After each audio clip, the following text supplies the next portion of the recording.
இந்த பொண்ணு அழகா இருக்கறனால இந்த ஊர் தலைவருக்கு இந்த பொண்ணை ரொம்ப பிடிச்சு போயிருது. அதனால இந்த பொண்ணு வீட்டுக்கு போயிட்டு இந்த பொண்ணை சம்பந்தம் பேசலான்னு போறாங்க.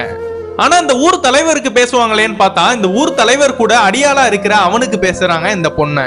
இந்த பொண்ணும் லவ் பண்ற பையனா விட்டுட்டு அவங்க அப்பா சொல்ற ஒரு வார்த்தைக்காக அந்த பையனையே கல்யாணம் பண்ணிக்கிறா.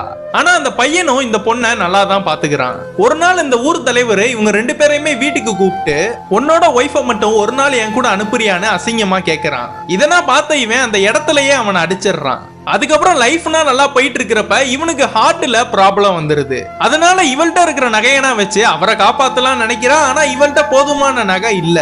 அதனால இவளோட கணவனை காப்பாத்தியே ஆகணும்னு இவளோட ஃப்ரெண்டு கூட டார்ச் லைட் வேலைக்கு போறா. இவளுக்கு அந்த பாலியல் தொழில் பிடிக்கலனாலும் அவரோட கணவனுக்காக இந்த தொழிலை பண்ண ஆரம்பிக்கிறா. போதுமான காசு சேர்ந்ததுக்கு அப்புறம் இவரோட கணவனையும் காப்பாத்திடுறா. இவங்க 2 பேரும் கடையில சாப்பிட போனா கூட அந்த கடையில வேலை பார்க்கற எல்லாருமே என்னமா ரொம்ப நாளா நைட்டு ஆளையே காணோம்னு கேக்குறானுங்க. இதெல்லாம் கேட்ட கணவனுக்கு நீ என் பொண்டாட்டியே இல்லடின்னு எந்திரிச்சு போயிடுறான்.